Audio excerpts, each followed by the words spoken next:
마음이 있습니다.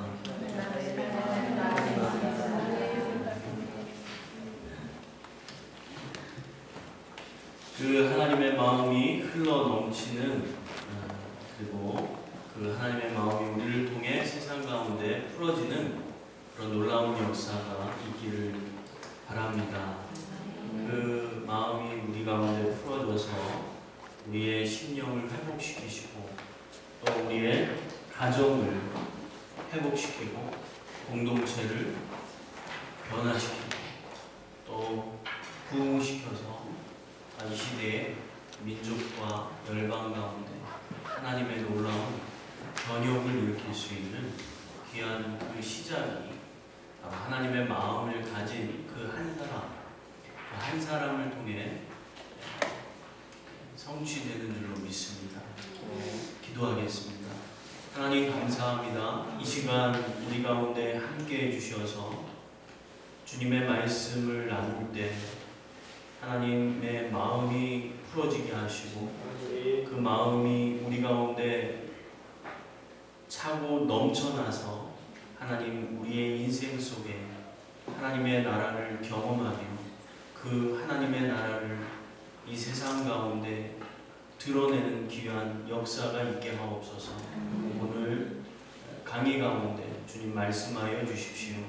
예수님의 이름으로 기도하옵나이다. 아멘. 오늘 토라 이야기 1 두 번째 시간으로 함께합니다.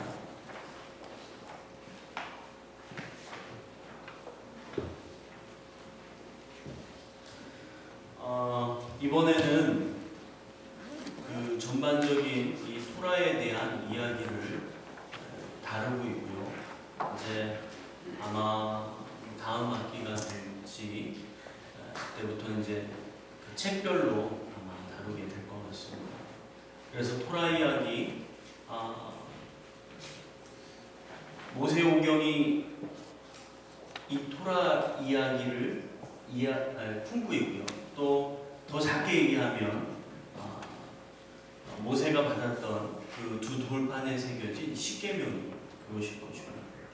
지난 시간에 우리 토라의 정의에 대해서 함께 배웠습니다. 그 네 가지의 히브리어 단어를 통해서 이 토라가 무엇인지 함께 나누는 시간을 가졌습니다. 그래서 첫 번째는 야레라는 단어인데요. 야레라는 단어는 관역의 화살을 맞추다. 그래서 우리의 인생의 방향을 결정하는 하나님의 비전, 하나님의 부르심, 그것이 바로 토라라는 것입니다. 두 번째는 요레라는 단어인데 그거는 비가 오는 시즌 가운데 이른비를 이야기합니다. 이 이른비는 아주 지역적으로 강하게 내리는 그런 비입니다. 그래서 이 이른비를 통해서 참으로 광야가 생명을 얻게 되고 생명을 회복해서 거기서 열매를 맺게 되는 그 놀라운 역사가 바로 이른비를 통해 토라를 통해 있게 된다는 것입니다. 그런데 이것은 위로부터 아래로 부어지는 것입니다. 위로부터 부어지는 성령의 능력을 이야기하는 것입니다. 그래서 하나님의 비전을 향한 우리의 열정을 이야기하는 것입니다. 그 열정이 우리 가운데 있게 되어질 때 우리는 그 열정으로 우리에게 주어진 비전을 가지고 우리의 삶의 현장 속에서 그 삶을 살아낼 수 있는 것입니다. 세 번째 단어는 모라라는 단어죠. 그것은 선생님이라는 단어입니다. 선생님은 우리 가운데 티칭을 주어서 좋은 정보를 주고 좋은 우리의 풍성한 삶을 위해 가르치는 것입니다. 그걸 더 구체적으로 얘기하면 education을 얘기했습니다.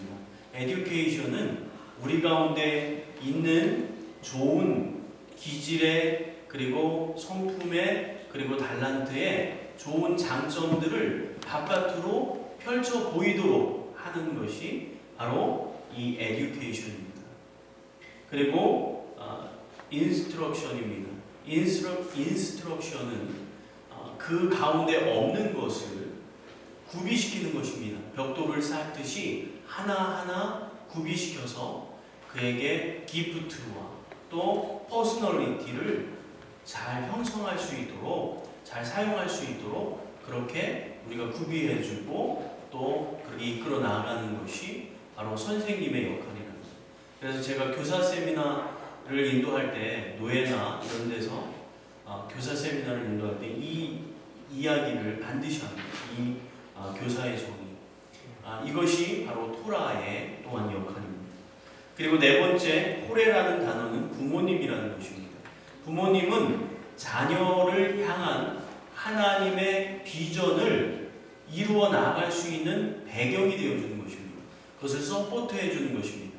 그래서 하나님의 비전을 잘 이루어 나갈 수 있도록 영육간에 모든 면에서 배경이 되어주고 서포트해 주는 것이 바로 부모의 역할이죠. 그것이 바로 토라인 것입니다. 이 네 가지의 토라의 정의를 통해서 우리는 하나님의 비전을 향해서 하나님을 향한 멈출 수 없는 열정을 가지고, 그리고 우리 가운데 진정성 있고 충성된 태도로, 그리고 모든 것 가운데 사랑을 더해서 우리의 삶을 살아내야 하는 것, 그렇게 살도록 하는 것, 그것이 바로 토라입니다. 할렐루야. 그런데 이 토라가 구약에 220번 정도 사용이 됐습니다. 그런데 그 토라가 헬라어로 번역이 되면서 노모스라는 단어로 번역이 되었는데 그 번역에 오역이 있게 된 것입니다. 그래서 그 오역을 통해서 우리가 잘못된 해석을 하게 되는 것입니다.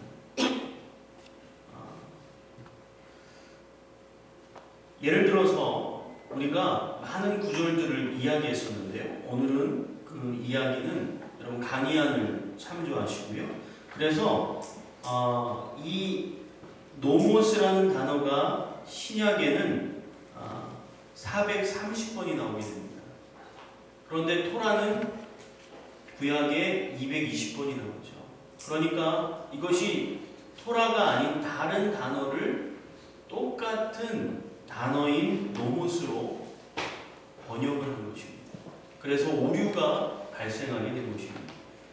그 토라가 아닌 다른 뜻을 갖는 그 노모스라는 의미는 관습, 원리, 습관, 헌법, 시민법, 어떤 지배력, 유대의 종교법, 그리고 율법주의를 가리키는 단어들입니다.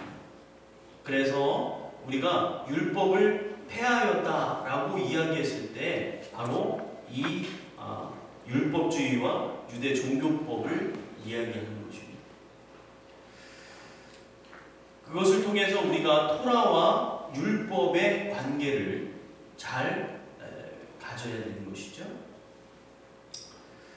성경의 뿌리인 토라는 하나님의 나라의 지도인 것입니다. 그래서 신구약의 모든 성경들이 토라에 뿌리를 두고 있습니다. 그래서 제가 어제 성경을 볼 때 나무를 생각하라고 그랬죠. 그래서 나무의 뿌리가 토라죠. 그리고 신약의 뿌리도 역시 토라인데 그것이 복음서입니다. 그리고 그 나무가 줄기를 이루어서 자라나죠. 그것이 역사서입니다. 그래서 역사의 순서대로 연대기적으로 자라나게 되죠. 그것이 신약에서는 바로 사도행전이죠. 그리고 잎사귀들이 있습니다. 그 잎사귀들이 바로 문학서입니다. 문학서의 그 풍성한, 그 무성한, 그 아름다운 언어들이, 또 아름다운 표현들이 그 가운데 있죠. 그것이 신약에서는 서신서입니다. 그리고 그 가운데 열매들이 있습니다. 그 열매들이 있는데 그 열매들은 바로 예언서입니다. 그 예언서가 신약에서는 요한계시록입니다. 이거는 제가 성경을 읽으면서 제가 하나님 앞에 받은 인사이트입니다. 그래서 아마 처음 듣는 이야기일 것입니다. 그래서 성경을 볼 때 여러분 나무를 생각하면 쉽게 이해할 수가 있습니다. 그러면 이제 오늘부터 강의 네 번째, 이스라엘의 뿌리인 토라는 하늘 시민권자의 정체성을 담고 있다. 이스라엘의 뿌리인 토라는 하늘 시민권자의 정체성을 담고 있습니다. 첫 번째, 창세기는 하나님의 창조, 모든 것의 시작 이야기입니다. 우리가 어제 시편에 있는 시편 5권의 주제가 모세 오경의 주제와 같다라는 이야기를 했습니다. 그래서 하나님의 5가지의 이름에 대해서 아주 중요한 이름, 핵심적인 이름을 우리가 나누었습니다. 창세기는 어떤 하나님을 찬양하라는 것이죠? 네, 창조주 하나님을 찬양하라. 그렇습니다. 출애굽기는 어떤 하나님을 찬양하는 거죠? 구원자이신 하나님을 찬양하라. 그렇습니다. 레위기에서는 어떤 하나님이죠? 거룩하신 하나님을 예배하는 예배자가 되어라. 그리고 신명기는 어떤 하나님을 찬양하는 것이죠? 민수기는 어떤 하나님을 찬양하는 거죠? 네, 왕이신 하나님을 찬양하라는 것입니다. 그리고 신명기의 하나님은 어떤 하나님을 찬양하라는 거예요? 목자이신 하나님을 찬양하라는 것입니다. 이 5가지 창조주, 구원자, 거룩하신 하나님, 그리고 왕이신 하나님, 목자이신 하나님, 이 5가지의 큰 주제가 모세 오경의 주제이고 시편 5권의 주제이기도 합니다. 왜냐하면 시편은 의도적으로 편집된 책이기 때문에 그렇습니다. 솔로몬 시대에 의도적으로 편집된 책이 이 모세오경의 주제로 시편을 나누었다는 것이죠. 지금 우리가 정체성의 관점에서, 우리의 관점에서 다시 모세오경을 한번 보겠습니다. 첫 번째, 창세기는 하나님의 창조, 모든 것의 시작 이야기입니다. 토라의 첫 책인 창세기는 모든 만물의 시작을 담고 있는 동시에 하나님의 형상을 가진 사람의 시작을 담고 있습니다. 한 사람을 향한 하나님의 부르심이 한 공동체를 이루었습니다. 한 사람, 아브라함을 향한 하나님의 부르심, 그 언약이 바로 한 공동체인 이스라엘을 이룬 것입니다. 그리고 다시 한 공동체가 세계를 위한 제사장 나라로서의 정체성을 갖게 됩니다. 한 공동체, 그 공동체는 이스라엘이죠.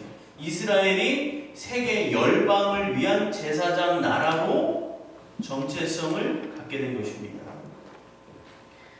하나님의 백성과 하나님의 공동체로서의 정체성을 가지고 이 세상에서 하나님의 언약을 지켜 행하며 살아나아갈 때 바다의 모래와 같이 번성하고 가나안 땅, 언약의 땅을 주시겠다는 하나님의 그 약속이 담겨있는 수천 년 동안의 기록이 바로 창세기입니다. 그래서 이 창세기는 모든 것의 시작인 것입니다. 그래서 이 땅에서 우리가 원래 시작되어진 우리의 권리가 있습니다. 하나님의 상속자로서 우리에게 주어진 그 놀라운 어소리티가 있는 것입니다. 그것이 회복되어야 합니다. 할렐루야. 그것이 회복되어야 합니다. 그 뒤에서 그때 주어진 어떤 어소리티에 대해서 우리가 회복되어져야 하는가, 조금 이따가 나누도록 하겠습니다. 그래서 창세기는 모든 것의 시작이다. 두 번째 출애굽기는 하나님의 백성으로의 정체성의 회복에 대한 이야기입니다. 이스라엘 백성이 430년 동안 애굽의 노예로 있으면서 그들은 뼛속까지 노예였습니다. 할아버지도 노예고 할아버지의 할아버지도 노예예요. 그들은 노예로 태어나고 다시 태어난 자녀들이 노예가 됐습니다. 그래서 그들은 430년 동안의 시간을 통해서 그들은 모든 정체성이 빼앗기게 됩니다. 그리고 노예로서 정체성을 갖게 돼요. 그 노예 가운데 태어난 거예요. 앞뒤 좌우를 보아도 어디를 보아도 다 노예인 것입니다. 뼛속까지 노예입니다. 하나님께서 이 노예의 근성을 빼시기 위해서 하나님의 디자인한 그 스케줄을 출애굽기를 통해 우리는 볼 수가 있습니다.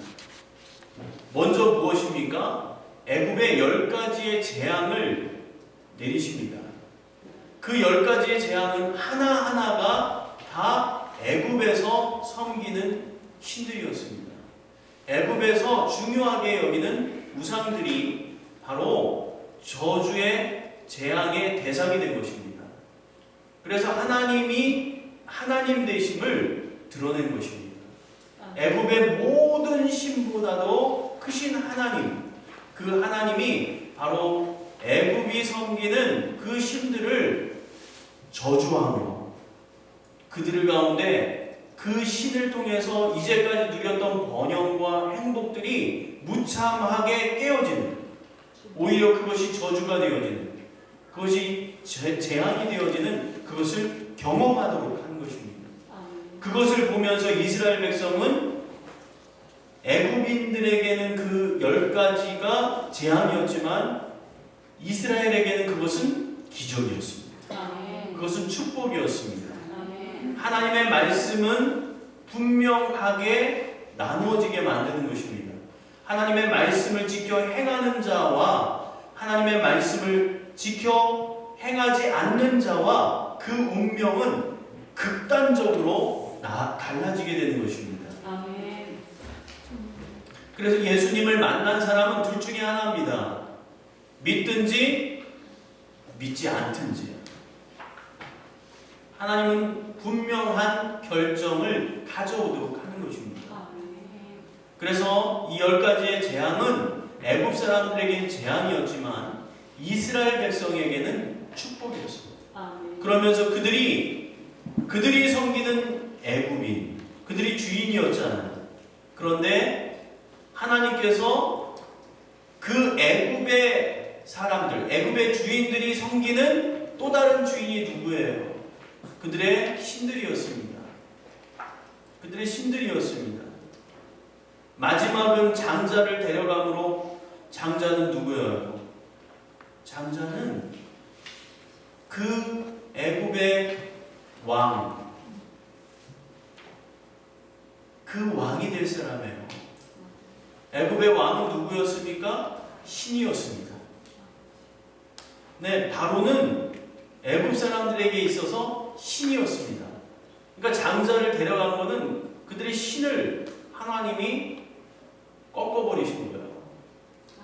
눈에 보였던 신조차도 꺾어버려요. 그래서 이 애굽이 섬기던 모든 신들을 꺾어버림으로 하나님이 주인이시다. 할렐루야. 아멘. 하나님이 온 우주의 주인이시다라는 것을 선포하신 것입니다. 네. 이스라엘의 주인이 누구였어요? 당시에 애굽 사람들이었어요. 애굽 사람들의 주인이 애굽이 섬기던 신들이었어요. 그런데 하나님이 그들의 주인이라는 거예요. 그러니까 그냥 밟아버리는 거예요. 그러면서 뭐라고 얘기하십니까? 하나님이 이스라엘 백성을 나의 백성이라고 합니다. 그리고 나는 너희의 하나님이다. 가장 큰 신, 킹 오브 킹, 왕 중의 왕, 신 중의 신, 하나님임을 선포하는 것입니다. 할렐루야. 아멘. 이것이 10가지의 재앙이에요.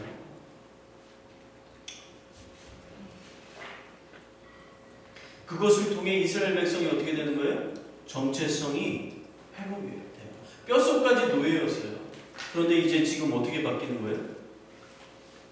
하나님의 백성으로 바뀌는 거예요.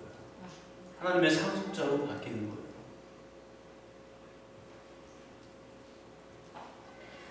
그리고 그들이 출애굽기는 거기에서 끝나는 것이 아니라 거기에서 홍해로 가게 됩니다.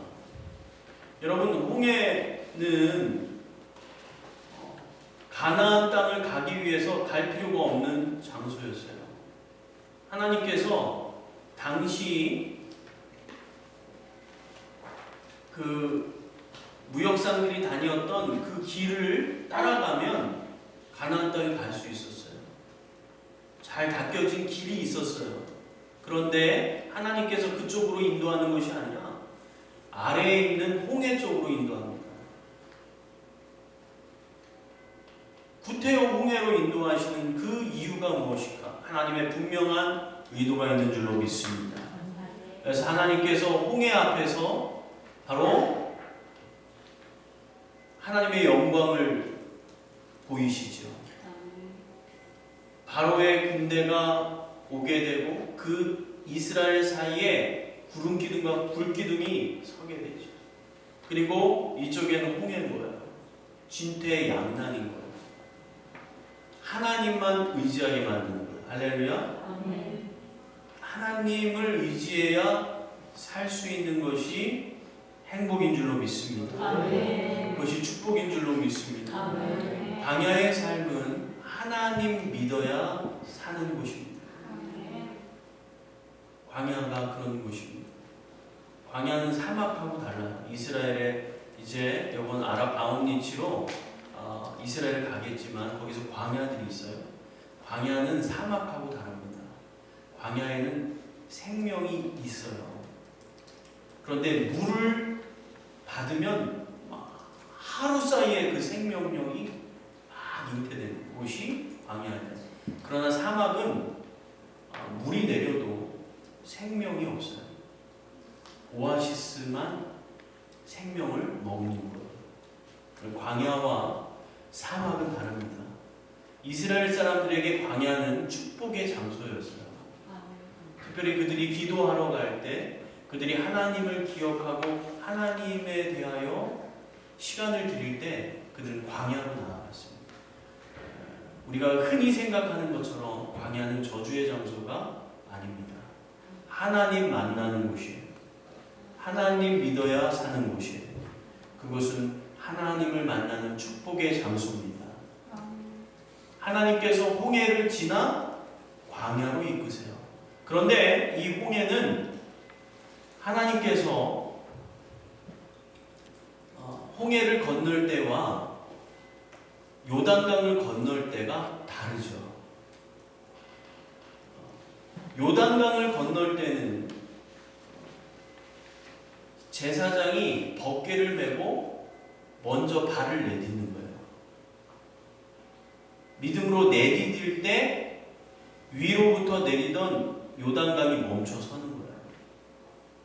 여러분, 요단강이 우리 그 요단강을 생각하면서 이스라엘을 가면 가장 실망하는 것 중에 하나가 바로 요단강.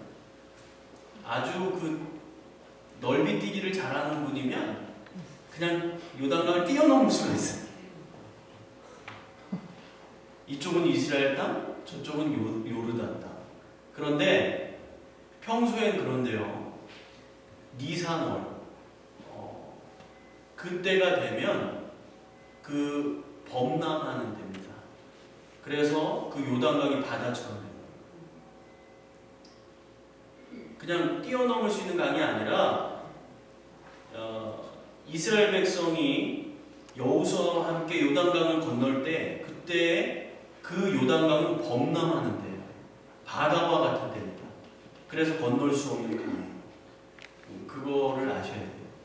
가서 요단강, 여기 제사장이 그냥 뛰어넘으면 되는데 그런 시즌이 아니에요. 당시의 시즌은 그 바다처럼 막 범람하는 때입니다. 믿음으로 내디딜 때 요단강이 갈라진 줄 믿습니다. 요단 갈라진 건 어떻게 되는 거예요? 요단강이 위에서부터 딱 내려오다가 발을 내딛는 순간 어떻게 되는 거예요? 끊어진 거예요. 그러니까 여기서부터 쫙 뭐가 되는 거예요? 그냥 육지가 되는 거예요. 그리고 여기에 물기둥이 싹 여기 애니메이션 생각해 보세요. 물기둥이 막 내려오는. 그럼 시간이 갈수록 어떻게 될까요? 점점 이 물기둥이 높아질 거예요. 네? 내려오니까 거기에 멈춰서서 이렇게 된다니까요. 이쪽은 육지가 그냥 쫙 열리는 거예요. 물만 없으면 그냥 바로 건널 수 있어요. 근데 홍해는 달라요. 그래서 바로 건넜어요. 요단강은. 그런데 홍해는 모세가 지팡이를 딱 내디딜 때 갈라지기 시작한 줄 믿습니다. 동풍이 막 부는데 어떻게 성경을 보면 밤새도록. 그러니까 바다였어요. 근데 바다에 길이 생기면서 양쪽에 벽이에요. 요단강은 달라요. 양쪽에 막 이렇게 쫙 있어요. 그리고 밑은 뭘까요? 뻘이에요. 뻘에 들어가면 여러분 마차도 그렇고 사람도 그렇고 지나갈 수가 없잖아요. 밤새도록 하나님이 말리신 줄로 믿습니다. 말리신 거예요. 여러분 그냥 쫙 갈라지고 쫙 간 게 아니에요. 밤새도록 동풍으로 그 밑에를 말리신 거예요. 그러니까 마른 육지가 되고, 그러니까 거기 건너가면서 조개도 죽고. 여러분 이 홍해는 갈라진 바다를 건넌 것이고요. 요단강은 믿음으로 발을 내디뎌서 갈라지게 하는 줄로 믿습니다. 이게 다른 거예요. 그러니까 우리가 인생을 살아갈 때 홍해처럼 하나님 내 인생 속에 길을 열어주십시오 라고 얘기해서 갈라진 길을 갈 때도 있어요. 그런데 어느 때는 내가 믿음으로 발을 내디딜 때 갈라지는 역사가 일어날 수도 있습니다. 그래서 우리가 하나님의 인도함을 받아서 지금 이 요단강을 건너야 될 때인지, 그런 믿음이 필요할 때인지, 아니면 하나님 앞에 기도해서 갈라지도록 한 다음에 갈라진 곳을 가야 할지 인도함을 받아야 돼요. 그 밤새도록 하면서 그 불기둥과 구름기둥이 바로의 그 부대를 막은 거예요. 그 전차 부대. 전차는 오늘날로 말하면 탱크와 같은 거예요. 엄청난 이 무기인 거예요.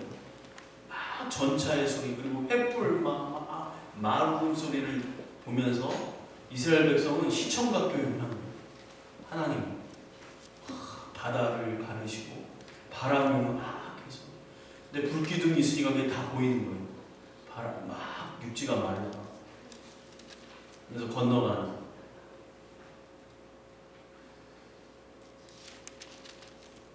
하나님께서 그 바다를 건너면서 그 장정만 60만 명, 전체 다 하면 약 200만 명, 그 이스라엘 민족 전체를 세례 준 줄 믿으시기 바랍니다. 세례 준 거예요. 그것을 통과하면서 그들은 어떻게 된 거예요? 새롭게 태어난 거예요. 물속에 담아서 물속에 가라앉아서 죽었다가 다시 태어나는 것처럼 그들이 홍해를 통과하면서 그들이 죽음을 통과하는, 그들의 정체성을 바꾸시는 거예요. 그들에게 민족적으로 세례를 주시고, 그리고 나서 하나님께서 홍해를 건너게 한 다음에 가나안 땅으로 바로 가게 하는 게 아니에요. 가나안 땅의 반대인 시내산으로 이끌어갑니다. 시내산으로 이끌어가는 데까지 출애굽해서 이 수개월이 걸리는데 그 기록이 바로 출애굽기예요. 그래서 이 시내산에 인도를 하는 것입니다. 여러분, 이 시내산은 어떤 곳입니까? 시내산은 모세가 하나님을 만났던 곳입니다. 40년 동안 바로의 왕자로 있었지만, 이집트의 왕자였지만, 그는 그의 정체성을 깨닫는 순간 도망자가 되는 거예요. 살인자가 되는 거예요. 도망자로 40년을 삽니다. 망명생활을 하는 거예요. 그 미디안 광야에서 양치는 목자로 40년을 신분을 받고 망명하여서 사는 거예요. 그에게는 이제 소망이 없었어요. 그런데 하나님께서 다시 80세에 그 시내산에서 만나시는 거예요. 그를 만났을 때 그가 원래 가졌던 비전, 정체성이 회복된 줄로 믿습니다. 아멘. 그래서 그가 이제 치열한 영적 전쟁을 위하여 애굽에 가게 되죠. 그때 하나님이 하나의 의식을 행하시는데 그것이 출애굽기 3장이죠. 여호수아가 모세를 만났을 때 여호와께서 그가 보려고 돌이켜 오는 것을 보신지라. 3절을 보면 2절을 보게 되면 여호와의 사자가 떨기나무 가운데부터 나오는 불꽃 안에서 그에게 나타나시니라. 그가 보니 떨기나무에 불이 붙었으나 그 떨기나무가 사라지지 아니하는지라. 여러분, 당시 광야에는 뜨거운 태양 속에서 나무들이 말라서 있다가 이 발화점에 딱 이르는 순간 갑자기 나무에 불이 붙는 거예요. 그래서 사그러지는 일들이 많았습니다. 그래서 광야에 가시떨기가 불 붙는 일들은 아주 쉽게 볼 수 있는 일이었습니다. 그런데 모세가 본 가시떨기는 확 불이 나서 사그러지는 게 아니라 계속 불이 붙어 있는 거예요. 그러니까 이상한 거예요. 그래서 모세가 거기로 간 거예요. 여러분, 하나님은 우리의 일상 속에 임재하시는 줄 믿으시기 바랍니다. 우리가 아무렇지도 않고 평상시의 일상의 삶 속에서 그냥 보고 듣고 경험하는 아무렇지도 않은 일들 속에서 어느 날 하나님이 사인을 주실 때가 있는 거예요. 뭔가 좀 이상한 거예요. 하나님 사인이 온 거예요.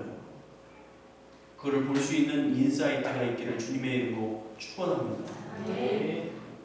그럴 때 하나님이 그것을 통해 우리에게 말씀하시는 거예요. 거기 하나님의 메시지가 있는 거예요. 그것이 가시떨기였어요. 그 가시떨기를 통해서 하나님이 메시지를 주는 거예요.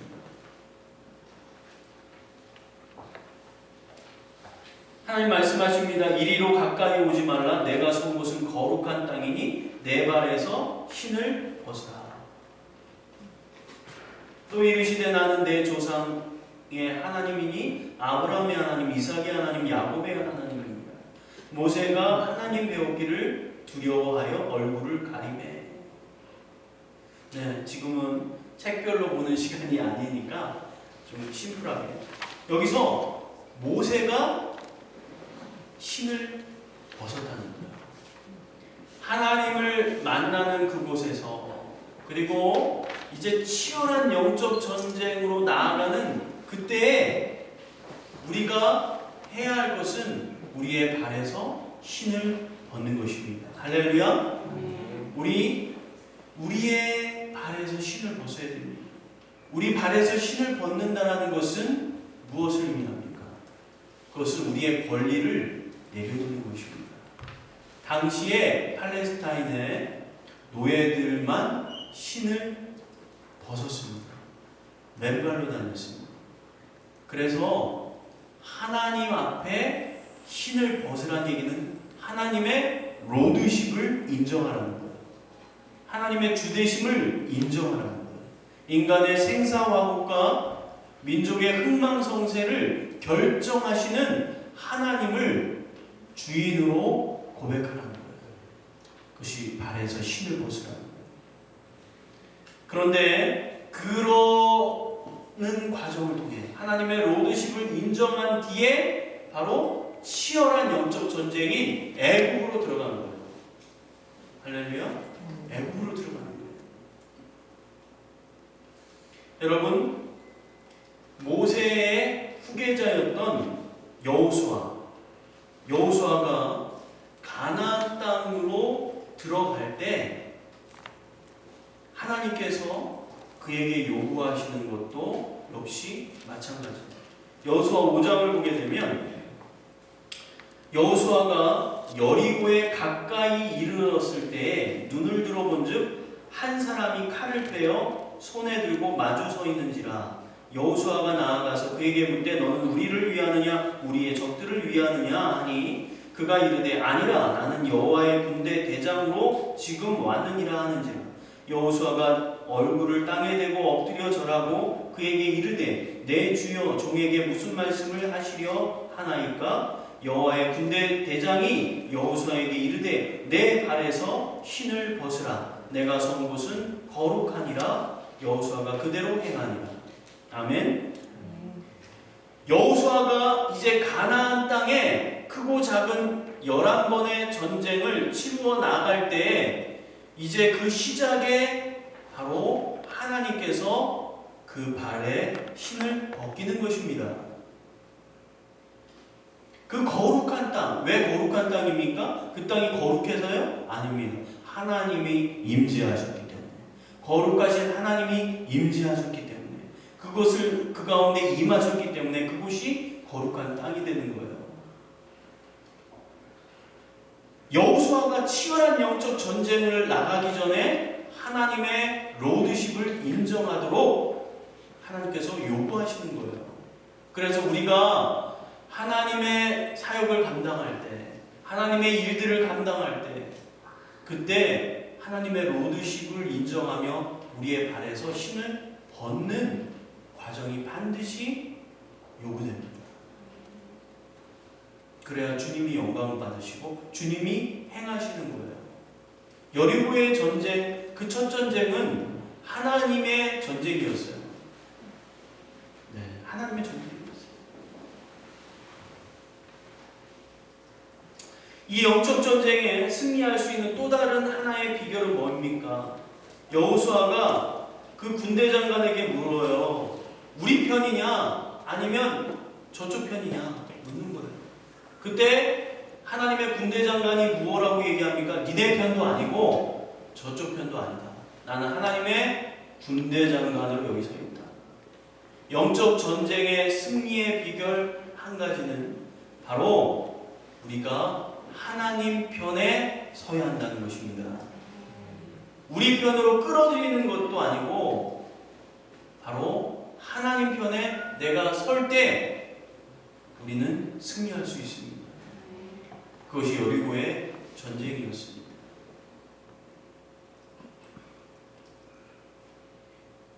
이 여리고의 전쟁은 특별한 전쟁이에요.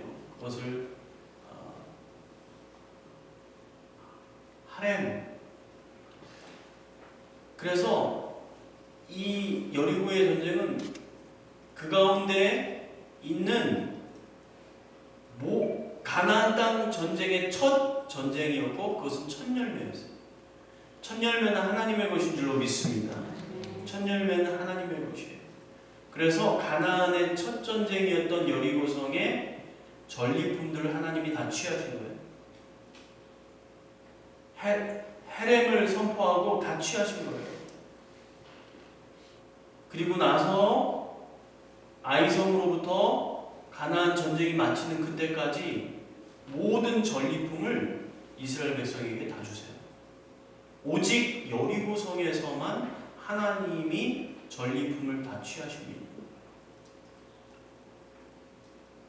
여러분, 그 여리고성에서 그 외투한 벌,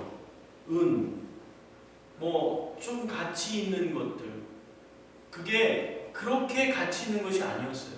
아주 작은 전리품이었어요. 그런데 그 전리품을 아간이 가져옴으로 말미암아 이스라엘은 패배합니다. 아이성에서 패배합니다. 왜 하나님이 그렇게 하시는가? 이거 여기는요 특별한 이유가 있는 거예요. 아까 얘기한 것처럼 여리고성의 첫 열매는 하나님의 것으로 선포하셨기 때문에 하나님의 것을 취한 거예요. 그거 작은 거거든요. 근데 하나님 너무 진노하시잖아요. 그 이유가 하나님의 것을로 선포했기 때문에 가나안 전체 전쟁 나머지 모든 전리품을 내가 다 주겠다는 거예요. 그런데 여리고성의 전리품은 내가 취하겠다는 거예요. 첫 열매는 내 것이라는 거예요. 그래서 이스라엘 백성이 패배한 거예요. 네. 이렇게 하면 너무 한이 없으니까 다시 출애굽기. 그래서 출애굽기는 홍해에서 출애굽해서 홍해를 지나 시내산에 이르는 수개월 동안의 여정이 출애굽기에 있어요. 다음 레위기는 하나님이 찾으시는 예배자에 대한 이야기입니다. 레위기는 하나님의 임재가 있는 성막과 하나님이 받으시는 예배를 중심으로 거룩한 하나님의 백성으로 하나님이 찾으시는 거룩한 예배자로 어떻게 살 것인가에 대하여 시내산에서 머물면서 약 1년 동안 주신 가르침을 기록하고 있습니다. 그러니까 하나님의 백성들이 바로 이 시내산에 이르러서요 거기에서 11개월을 있어요. 약 1년 동안 있어요. 1년 동안 시내산에 머무는 거예요. 그곳에 왜 하나님 머물게 하셨어요? 그러니까 하나님이 이곳으로 이끄신 거예요. 일부러 가나안 땅 가기 전에 이곳에 머무신 거예요. 약 1년 동안 시내산에 있게 해요. 그 이유는 무엇일까요? 그들의 뼛속까지 노예였던 그들의 아이덴티티, 정체성을 하나님의 백성으로 바꾸는 거예요. 더 나아가서 이 하나님의 백성으로 바꾸는 정체성에서 머무는 게 아니라요. 이 시내산을 나아갈 때 12진으로 편성돼요. 진의 개념은 군대의 개념이에요. 거기서 깃발을 만들고 그리고 성막을 만들고 그리고 십계명을 받고 그리고 하나님의 율법들을 배우게 되고 여기에서 모세가 아마도 창세기와 출애굽기를 기록했던 것 같아요. 아마도입니다. 그래서 이 시내산에서 가나안으로 나아갈 때 12진으로 바꿔지는 하나님의 군대로 바뀌어요. 정체성. 노예였다가 세상의 노예였다가 하나님의 백성으로 정체성을 주시고 그 다음에 하나님의 군대로 바뀌어지는 거예요. 에스겔에 나오는 것처럼 마른 뼈들이 흩어져 있다가 하나님의 말씀을 받았을 때 근육이 생기고 살이 생겨서 이제 살아나는 거예요. 회복된 거예요. 정체성이 회복된 거예요. 그리고 나서 그들이 하나님의 군대가 되는 거예요. 할렐루야. 이 역사가 그려지죠.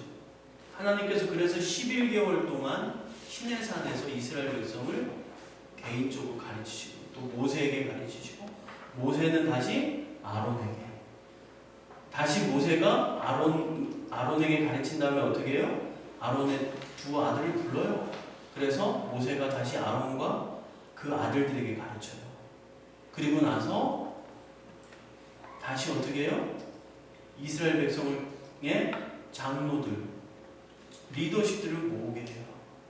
그리고 다시 그들을 가르쳐요. 그리고 이스라엘 백성을 다 모아놓고 그리고 또 가르쳐요. 그리고 이제 아론이 아들들을 가르치고 이스라엘의 장로들과 리더십들을 가르치고 그리고 이스라엘 백성을 가르치고 그 아들들이 또 이스라엘의 리더십들을 가르치고 장로들을 가르치고 그리고 이스라엘 백성을 가르치고 다시 이스라엘의 리더십들은 지파장들 장로들은 자기의 이스라엘 백성들을 가르치고 지파들을 가르치고 반복되는 거예요. 계속. 이게 토라예요. 계속 이렇게 반복해서 가르쳐주는 거예요. 그래서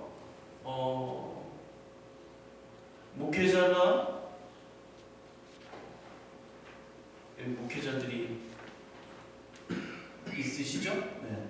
목회자가 리더십들을 가르치고 일반 성도들을 가르치고 그리고 리더십도 그냥 리더십이 아니라 중간 가까운 코어 리더십 그 다음에 그냥 일반 리더십 이것이 반복돼서 계속 가르쳐줘야 돼요.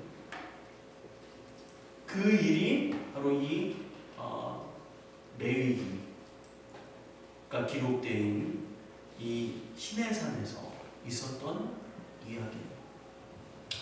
민수기는 이 땅을 사는 그리스도인의 신앙의 여정에 대한 이야기입니다. 민수기는 가나안 땅으로 나아가는 약 40년 동안의 신앙의 여정 가운데 하나님의 백성들이 하나님의 군대, 왕의 군대로 재정비되어서 가나안 땅, 언약의 땅으로 나아가지만 그들은 가나안 땅에 들어가지 못합니다. 그 이유에 대해서 여러분 이야기했죠. 한마디로 얘기하면 그들이 하나님의 안식이었던 가나안 땅에 들어가지 못한 이유는 바로 불신앙과 불순종이었다는 거예요. 불신앙과 불순종. 이 불신앙은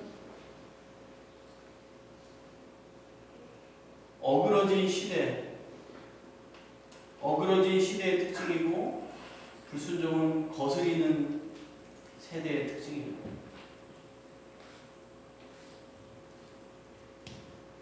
이스라엘 백성은 믿음 대신 불신앙을 가졌고 순종 대신 불순종했어요. 그래서 결국 못 들어가고 그 사건들이 계속 나타나죠. 그 사건들이 계속 나타나죠.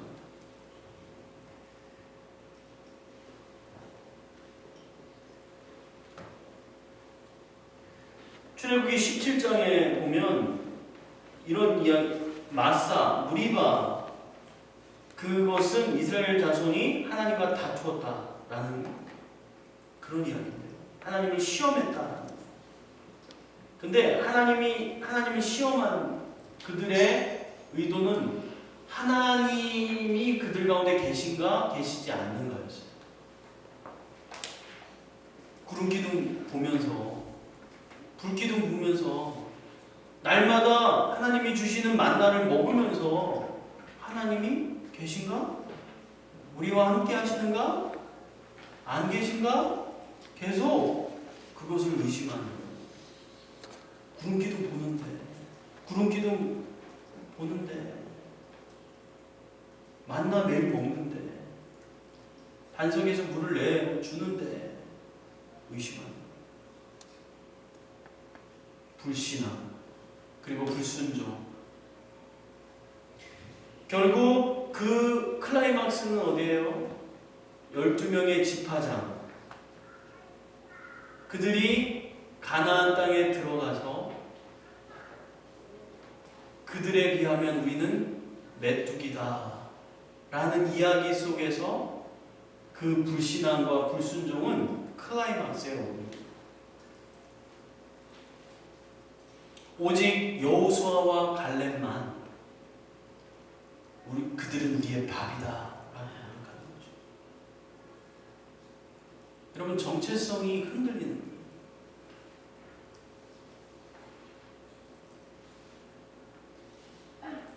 여러분 우리의 삶 속에서 우리의 인생 속에서 우리가 하나님 백성으로의 정체성을 하나님의 군대로서의 정체성을 바르게 갖지 못하면 우리는 이 메뚜기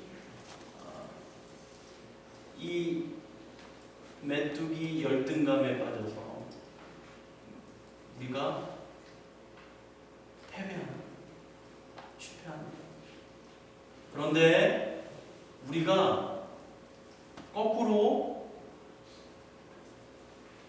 골리앗 앞에 섰던 다윗, 그 다윗은 골리앗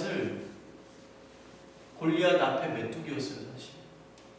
그런데 다윗은 그 골리앗이 바보로 보인 거예요. 우리의 인생 속에서, 우리의 삶 속에서 이런 수많은 골리앗들이 다가온다는 거예요. 그런데 그 골리앗을 넘어뜨릴 수 있는 그 하트는 바로 하나님의 마음을 가져야 가능합니다. 그럴 때 하나님의 마음이 다윗을 감동시켜서 분노하게 하는 거예요. 하나님의 이름을 욕되게 하는, 더럽히는 그 골리앗, 그는 하나님의 분노의 대상이에요. 온 이스라엘 백성이 골리앗을 넘어뜨리지 못했어요. 사울 왕조차도, 이스라엘의 위대한 장군들조차도 골리앗 앞에서 수치를 당했습니다. 온 이스라엘의 수치였어요. 그런데 소년 다윗이 그 이스라엘의 수치였던 골리앗을 넘어뜨리는 거죠.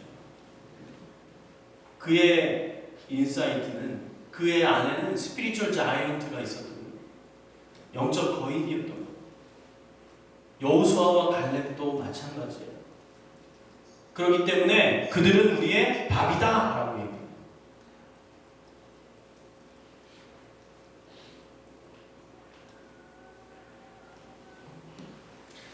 여러분, 우리 가운데 있는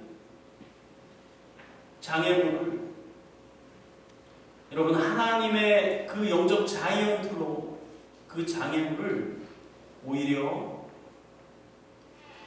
우리의 인생 속에 하나님의 비전을 펼치는 그러한 디딤돌로 삼아야 됩니다. 여러분, 장애물이 있을 때 그 장애물을 올라서게 되면 여러분, 내가 손이 안 닿는 곳에 손이 닿는 거예요. 더 멀리 보게 되는 것입니다.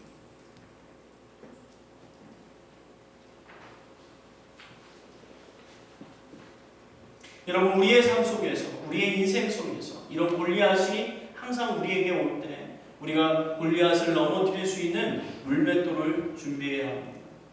그 물맷돌은 우리의 전문성입니다. 그 물맷돌, 골리앗을 넘어뜨렸어요. 그러나 여전히 다윗에게는 물맷돌이 4개가 남아 있었습니다.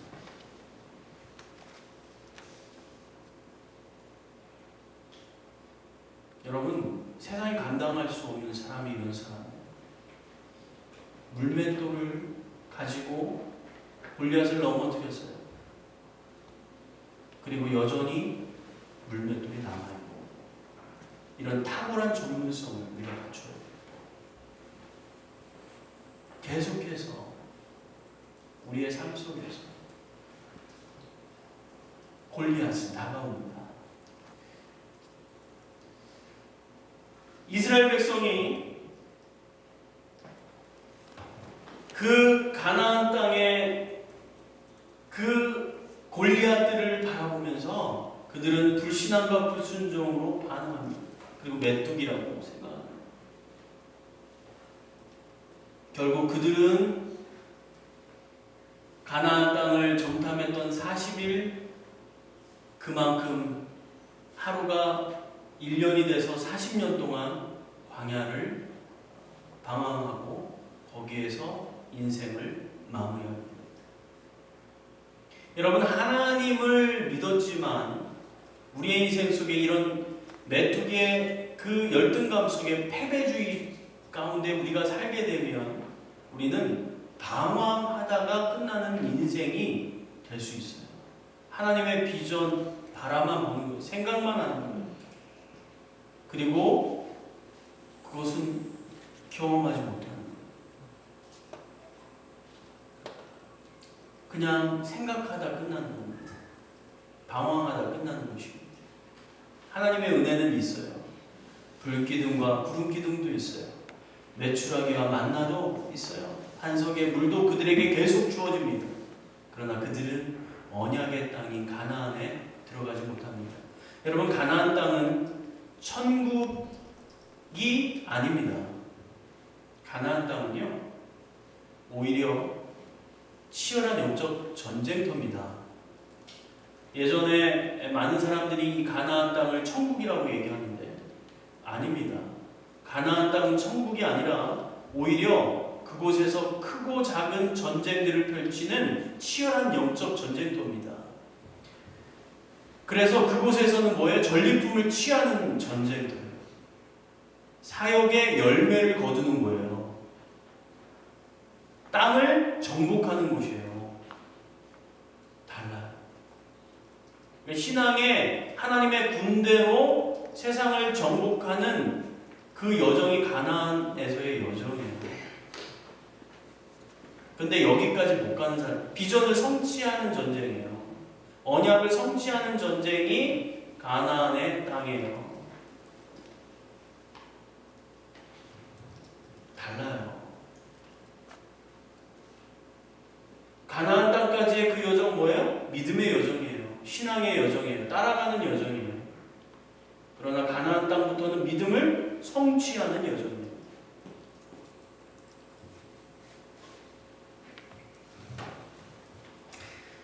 민수기는 그래서 이 땅을 사는 신앙의 여정에 대한 이야기예요. 우리의 이야기가 거기에 다 담겨 있습니다. 그리고 다섯 번째 신명기는 언약의 갱신을 통하여 다음 세대의 정체성을 재확인하는 이야기입니다. 이 신명기는 이스라엘 백성을 이끌고 간 모세가 이제 모압 광야의 느보산에 서서 이스라엘 백성들을 대상으로 마지막 고별 설교, 강해 설교 3편을 합니다. 그 3편의 내용은 이겁니다. 과거에 하나님이 우리를 이렇게 인도하셨다. 두 번째 설교는 하나님이 우리와 이렇게 함께 하신다. 세 번째 설교는 그러므로 너희는 앞으로 하나님의 언약을 가지고 이렇게 살아라 라고 설교합니다. 그 설교의 대상은 안타깝게도 바로 다음 세대였어요. 모세와 함께 나왔던 그 20세가 넘는 그 전쟁에 참여했던 그 세대는 여호수아와 갈렙을 빼고는 다 광야에서 인생을 마무리합니다. 그리고 광야에서 태어나고, 그리고 그 여호수아 밑에 있었던 그 다음 세대들이 이제 가나안 땅 앞에 서서 모세의 설교를 듣고 있는 거예요. 그래서 거기서 과거에 어떻게 너희를 인도하셨는가, 너희 조상들, 너희 아버지, 너희 어머니들을 어떻게 인도하셨는가, 그것을 설교합니다. 두 번째, 우리와 함께 하신 하나님에 대한. 세 번째, 그러므로 너희가 이제 하나님의 언약을 다시 재확인해라. 하나님의 언약을 갱신하는 거예요. 그곳에서 하나님의 백성으로의 정체성을 다시 확인하는 거예요. 그리고 이제 가나안 땅으로 들어가라 라고 설교하는 것이 바로 신명기입니다.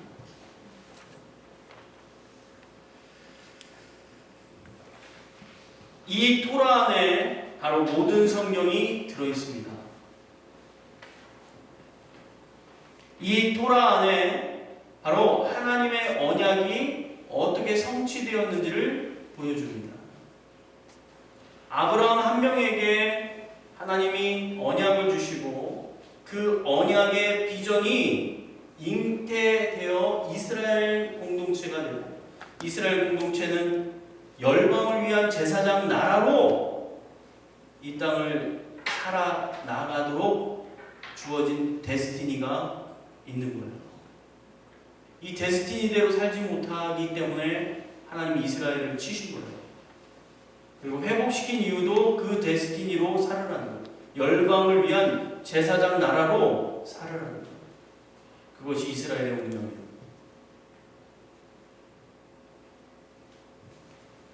그것은 곧 다시 오실 예수 그리스도, 그분을 준비하는 것이죠. 그래서 토라는 하나님의 언약을 받은 아브라함으로부터 잉태된 이스라엘 공동체의 정체성, 열방을 위한 제사장 나라로의 정체성, 하나님 나라 시민권자, 하나님의 백성으로의 정체성을 가지고 이 땅을 어떻게 살 것인가에 대한 이야기가 바로 토라의 이야기입니다. 다섯 번째, 역사의 뿌리인 토라는 세계의 역사와 이스라엘의 역사를 담고 있습니다. 세계의 역사는 온 인류를 향한 언약의 강물이 흘러갑니다. 세계의 역사는 하나님께서 온 세계를 창조하시고 어떻게 창조된 세계가 타락하게 되었고 타락한 세계 가운데서 하나님의 손으로 하나님의 백성을 구속하신 그 내용이 있는 것입니다. 그리고 성경의 역사는 반복적인 타락과 구속의 역사가 되는 것입니다. 그 완성은 요한계시록에 예수 그리스도의 다시 오심으로 완성되어지는 것입니다. 그러니까 창조, 타락, 구속, 타락, 구속, 타락, 구속, 타락, 구속, 완성. 이것이 우리의 역사예요. 그것이 이스라엘의 역사가 아니라 세계의 역사입니다.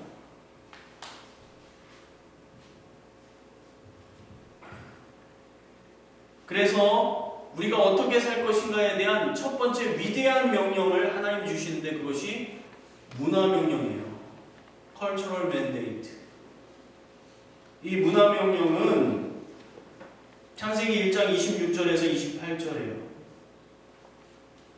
하나님이 이르시되 우리의 형상을 따라 우리의 모양대로 우리가 사람을 만들고 그들로 바다의 물고기와 하늘의 새와 가축과 온 땅과 땅에 기는 모든 것을 다스리게 하자 하시고 하나님이 자기 형상 곧 하나님의 형상대로 사람을 창조하시되 남자와 여자를 창조하시고 하나님이 그들에게 복을 주시며 하나님이 그들에게 이르시되 생육하고 번성하여 땅에 충만하라 땅을 정복하라 바다의 물고기와 하늘의 새와 땅에 움직이는 모든 생물을 다스리라. 이것이 우리에게 주신 문화 명령이에요. 이 명령은요 타락 전에 주신 거예요. 아담과 하와에게. 이것이 온 인류에게 주신 명령이에요. 이스라엘 사람과 이방 상관없이 모든 하나님의 형상을 가진 모든 인류에게 주신 명령, 위대한 명령입니다. 이 명령에 대해서 조금 이따가 더 디테일하게 살펴보도록 하겠습니다. 그런데 죄악 속에 타락하게 되죠. 타락할 때 하나님께서 홍수로 심판하십니다. 그리고 홍수로 심판하신 뒤에 남아있던 사람이 바로 노아와 그 가족들이었습니다. 그 노아 가족들에게 하나님이 언약을 갱신하세요. 자, 당시에 남아있는 온 인류가 누굽니까? 노아와 그 가족들이었어요. 그러니까 하나님이 온 인류에게 다시 언약을 갱신시켰다는 거예요. 세계의 역사를 여러분 알고 이스라엘을 품어야 돼요. 그래서 하나님이 그때 또 언약을 갱신시키세요. 그것이 창세기 7장에 대한 내용이죠. 여호와께서 노아에게 이르시되 너와 내 온 집은 방주로 들어가라. 이 세대에서 내가 내 앞에 의로움을 내가 보았습니다. 그러면서 그들에게 언약을 9장 1절부터 17절에 갱신하십니다. 그리고 무지개를 주시죠.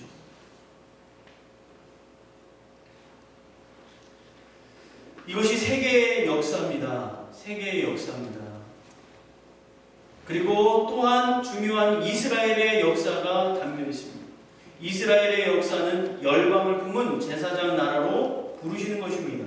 온 인류가 죄 가운데 타락하면서 하나님께서는 셈의 후손이었던 아브라함을 택하십니다.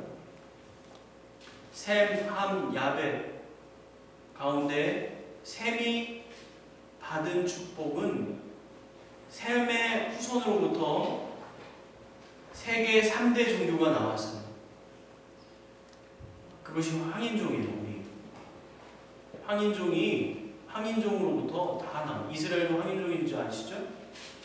이스라엘 백성도 셈의 후손으로부터 세계 3대 종교가 다 나왔어요. 아브라함을 이스라엘의 역사의 시작으로 선택하셔서 특별히 언약을 주시고 믿음의 조상을 삼으십니다. 여러분 잘 아는 창세기 12장의 말씀이죠. 여호와께서 아브라함에게 이르시되 너는 너의 고향 친척과 아비의 집을 떠나 내가 내게 보여줄 땅으로 가라. 너로 말미암아 복을 얻을 것이라. 그러면서 이 복의 근원으로 복으로 아브라함을 부르십니다. 재밌는 사실은 아브라함 시대에 아브라함보다 신앙이 뛰어난 사람이 있었다는 거예요. 아브라함보다 믿음이 훨씬 훌륭한 사람이 있었다는 거예요. 두 명 있는데요. 욥과 멜기세덱. 아브라함과 동시대 사람입니다. 욥과 멜기세덱은요. 욥기 1장 1절을 보면 우스 땅에 욥이라 불리는 사람이 있는데 그 사람은 온전하고 정직하여 하나님을 경외하며 악에서 떠난 자더라. 8절을 보면 여호와께서 사탄에게 이르시되 내가 내 종 욥을 주의하여 보았느냐 그와 같이 온전하고 정직하여 하나님을 경외하며 악에서 떠난 자는 세상에 없느니라. 여러분 하나님이 사단에게 욥을 자랑합니다. 욥을 인정하고 자랑합니다. 여러분 성경 어디를 봐도 사탄에게 정말 이 믿음을 보았느냐라고 자랑한 사람이 또 누가 있나요? 성경에? 욥이 그렇게 신앙이 뛰어난 사람, 하나님이 인정한 사람, 하나님이 사단에게 자랑할 정도의 믿음. 그가 아브라함과 함께 있었던 그 시대의 믿음의 사람이었습니다. 뿐만 아니에요. 멜기세덱은 아브라함에게 11조를 받은 사람이에요. 거룩한 제사장이에요. 멜기세덱에 대한 이야기를 하게 되면 시간이 너무 지체돼서 이 멜기세덱은 이 예수 그리스도가 멜기세덱의 그 대제사장의 반차를 잇는다라고 얘기해요. 그러니까 멜기세덱이 얼마나 위대한 사람이었는지 알 수가 있죠. 그런데 하나님은 아브라함을 택하신 줄로 믿습니다. 이것이 하나님의 섭리입니다. 하나님의 섭리입니다. 여러분 이 땅 가운데서 우리가 하나님의 섭리 가운데서 내가 부족하지만 내가 연약하지만 하나님이 정하시면 하나님이 결정하시면 그는 복의 근원이 되는 줄로 믿습니다. 할렐루야. 그래서 이스라엘을 그렇게 세우신 거예요. 열방 가운데 더 뛰어난 민족이 있지만 이스라엘을 택하신 이유는 열방을 부끄럽게 하는 겁니다. 하나님이 함께하는 민족이 어떻게 되는가를 보여주는 거예요. 하나님의 언약을 가진 공동체가 어떻게 세상 가운데 존귀하게 되는지를 봐라 라는 거예요. 근데 이제는 거꾸로 됐죠. 오히려 이방인들이 하나님을 믿는 것을 보면서 이스라엘이 시기가 일어나는 거죠. 우리의 하나님인데 그 하나님을 믿는 그리스도인들이 하나님과 함께 하면서 세상 가운데 존귀해지고 영향력 있게 되어지는 것을 보면서 오히려 이스라엘 백성이 이제 시기가 일어나는 거예요. 원래 처음에는 하나님께서 온 열방이 이스라엘에 대한 시기가 일어나도록 했어요. 이스라엘은 아무것도 안 했어요. 쫓겨다니는 민족이었어요. 그런데 온 열방이 이스라엘을 시기한 거예요. 하나님이 함께하니까 2000년이 지났는데 나라가 회복되고 온 세계가 이스라엘 시기했잖아요. 근데 지금은 바뀌었죠. 이제 이스라엘이 이방 그리스도인들, 우리들을 시기하는 거예요. 그러니까 역사를 시작부터 봐야 돼요. 이스라엘부터 보는 게 아니라 그 관점을, 그 퍼스펙티브를 우리가 가지면서 이스라엘을 품고 사역해야 됩니다.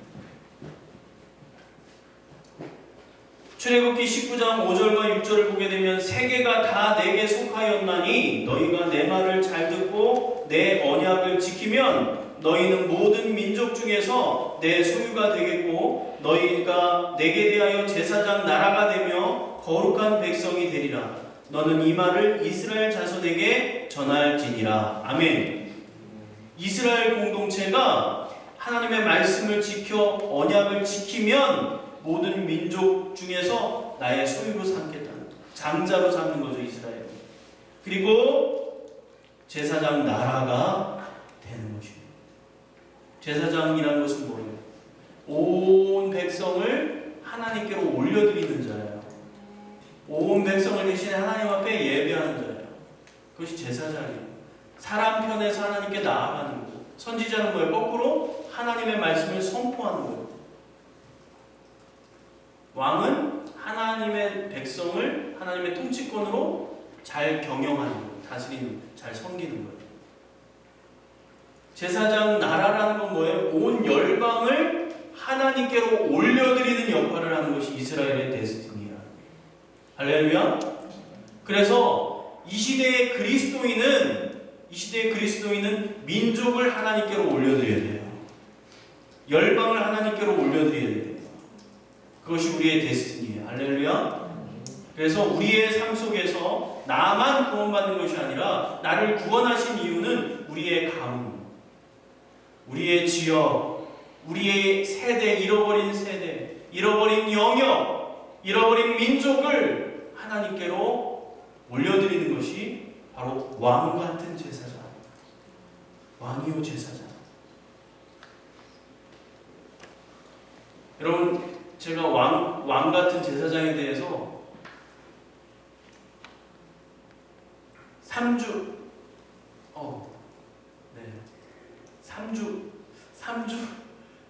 동안 설교했어요. 4주? 제가 헷갈리네요. 유튜브에 지금 올라가 있습니다. 그래서 유튜브에 올라가 있으니까 어제까지 4주를 제가 설교합니다. 왕 같은 제사장이에요. 그래서 유튜브에 랜드마커 미니스트리나 제 이름을 치면 나올 거예요. 이 왕 같은 제사장, 바로 제사장 나라가 바로 이스라엘 백성인데 온 열방을 하나님께 올려드리는 거예요. 그것이 이스라엘의 데스티니. 그래서 이스라엘이 중요한 거예요. 이스라엘을 통해서 열방이 하나님께로 돌아가는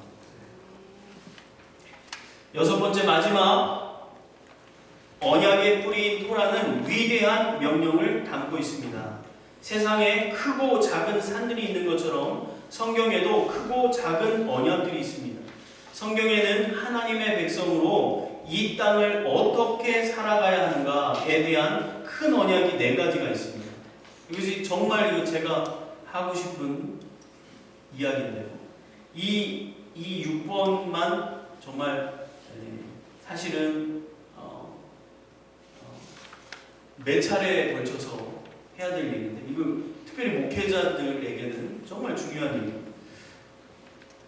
오늘은 그냥 짧게 4가지의 명령이 있어요. 4가지의 명령이 있는데, 첫 번째 문화 명령,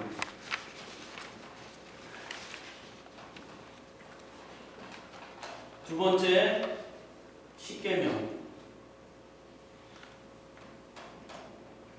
세 번째 대계명, 네 번째 대사명.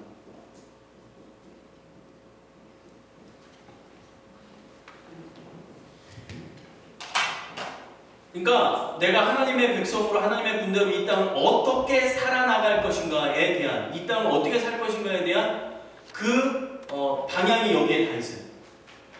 여기에 있어요. 그래서 이것만 알면 사실 이 땅에서 우리가 신앙생활을 어떻게 해야 되는지에 대한 그 방향을 우리가 알 수가 있습니다. 여러분, 이 문화명령은 대사명하고 파트너예요. 그리고 십계명은 여러분 잘 아는 것처럼 대계명으로 요약되어져요. 문화명령은 세 가지 명령이 있습니다. 생육하고 번성하여 땅에 충만하라. 이것은 뭐예요? 가정을 얘기하는 겁니다. 땅을 정복하라. 이건 뭡니까? 비즈니스 얘기하는 겁니다. 모든 생물을 다스리라. 이건 교회의 사역을 얘기합니다. 그래서 하나님께서 첫 번째 이 문화명령을 통해서 주신 것이 바로 결혼, 그 다음에 노동, 그리고 사역이에요. 결혼은 가정, 노동은 기업, 사역은 교회. 그래서 하나님께서 처음에 주신 기관이 가정과 기업과 교회인 거예요. 이 세 가지가 분리된 게 아니라 이게 같이 가는 거예요. 같이 가는 거예요.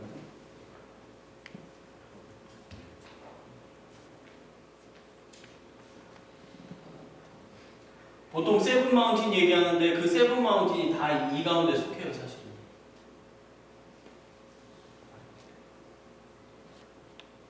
교육, 미디어, 엔터테인먼트, 예술, 그 모든 그 정치, 그 영역이 이 안에 다 속하게 되어 있어요. 네, 짧게 그냥 이렇게 넘어가겠습니다. 그래서 이 문화명령, 이것은 아까 얘기했죠. 타락 전에 주신 명령. 타락 전에 주신. 그래서 우리가 이것을 회복시켜야 되는 거예요. 회복시켜요. 결혼을 회복시키고, 노동을 회복시키고, 사역을 회복시켜야 돼요. 가정을 회복시키고, 비즈니스를 회복시키고, 교회를 회복시켜야 돼요. 네. 할 얘기가 너무 많아가지고 이것만 이제 가지고도, 이 문화명령만 가지고도 사실 2-3시간 하거든요. 십계명은 여러분 잘 아는 것처럼 대신계명과 대인계명 있죠. 대신계명과 대인계명 있죠. 1에서 4계명인 대신계명, 하나님을 사랑하는 것. 5에서 나머지 10까지 이웃을 내 몸과 같이 사랑하라. 그래서 이웃사랑에 대한 대인계명. 그것이 결국 대계명으로 나타나죠. 하나님을 사랑하고 이웃을 사랑하라. 이것이 이 안에, 대계명 안에 담기게 되는 거죠. 대계명으로 요약되는 거죠. 그리고 이제 근데 이 안에 그 하나님을 사랑하는 것,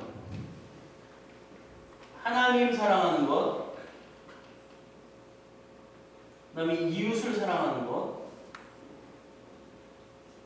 이것이 뭘 의미하는가, 그것을 이제 보면 그것이 대사명에 잘 나와 있어요. 자, 대사명은 여러분 마태복음 28장에 나오는 것처럼 너희는 가서 모든 족속으로 제자를 삼아 아버지와 아들과 성령의 이름으로 세례를 주고 내가 내게 분부한 모든 것을 가르쳐 지키게 하라. 여기에서 헬라어의 본동사는 뭐냐면 가라가 아니에요. 제자를 삼으라는 거예요. 원래 제자를 삼으라. 그러면은 가서 이것이 뭐예요? 전도죠. 전도. 가서 아버지와 아들과 성령의 이름으로 세례를 주고 이건 뭐예요? 양육. 그리고 분부한 모든 것을 가르쳐 지키게 하라. 가르쳐 지키게 하라. 지키게까지 하는 거예요. 가르치는 거가 아니라 제가 지금 오늘 가르쳤잖아요. 그럼 토라대로 살도록 따라다니면서 계속 얘기하는 거예요. 막 너 왜 그렇게 안 살아? 살도록 막 하는 거. 거기까지 가는 게 그게 바로 뭐예요? 훈련이에요, 훈련. 그리고 뭐예요? 아까 본동사가 뭐라고요? 제자 삼으라. 제자 삼으라. 이것이 뭡니까? 사역입니다. 사역이에요.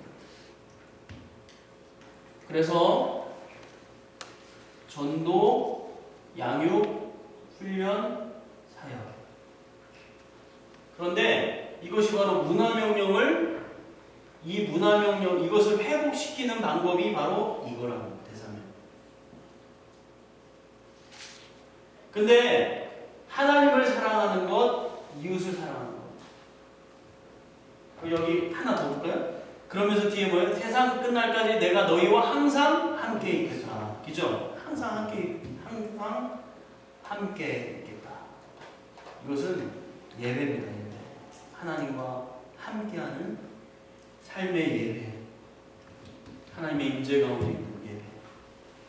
그래서 전도, 양육, 훈련, 사역, 예배. 이것이 사이클을 그려요. 그런데 하나님을 사랑하는 것은 뭘로 나타나냐면 바로 예배로 나타나는 얘기예요. 예배.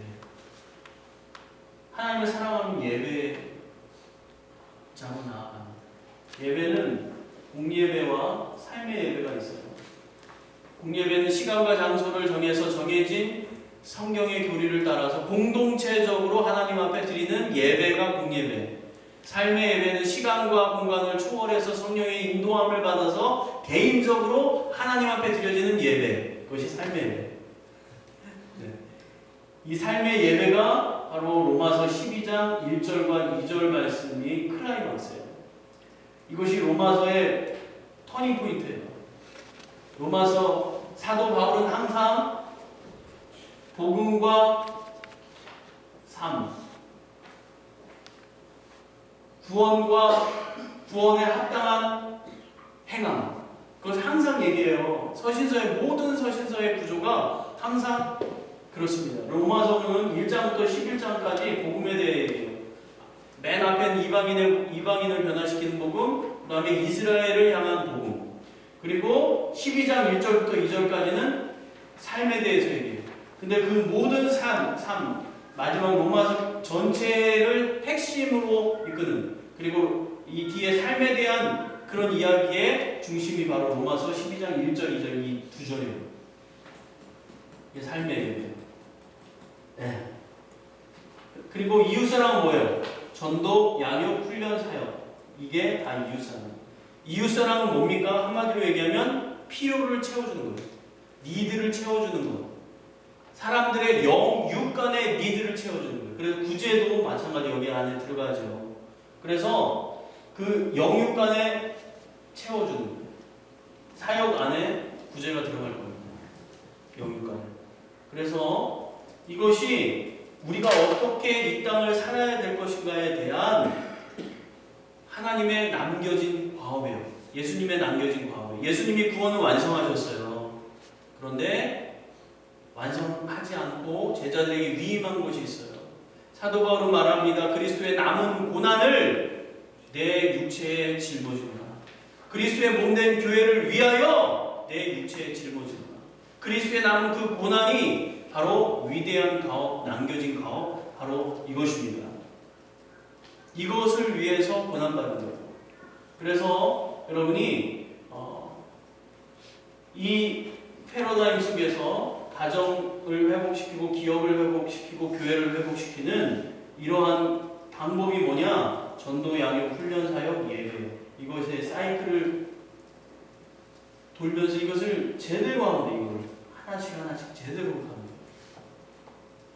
그래서 그 영역을 회복시키는. 그래서 모든 세대를, 모든 영역을, 모든 민족을 하나님께로 인도해 나가기를 주님의 이름으로 축원합니다. 주 오실 그날까지 이것은 계속 되어질 것입니다. 그래서 이것이 바로 토라에 담겨 있어요. 문화명령과 십계명이 토라 안에 담겨 있고 예수님께서 그것에 대해서 토라가 예수님이라고 그랬죠. 율법이 토라죠. 율법의 완성이 예수님이에요. 예수님이 토라입니다. 그래서 예수님이 이 땅에서 주신 큰 언약 두 개가 바로 대계명과 대사명이에요. 이건 토라의 메시지와 똑같은 거예요. 그래서 이것이 우리가 이 땅을 살아나가는 우리의 삶의 모습이어야 돼요. 사역의 방향이어야 돼요. 이것을 위해 열정을 가지고 진정성 있고 충성되고 모든 것에 사랑을 더해서 이렇게 살아가야 하는 것입니다. 우리 함께 기도하겠습니다. 이 시간에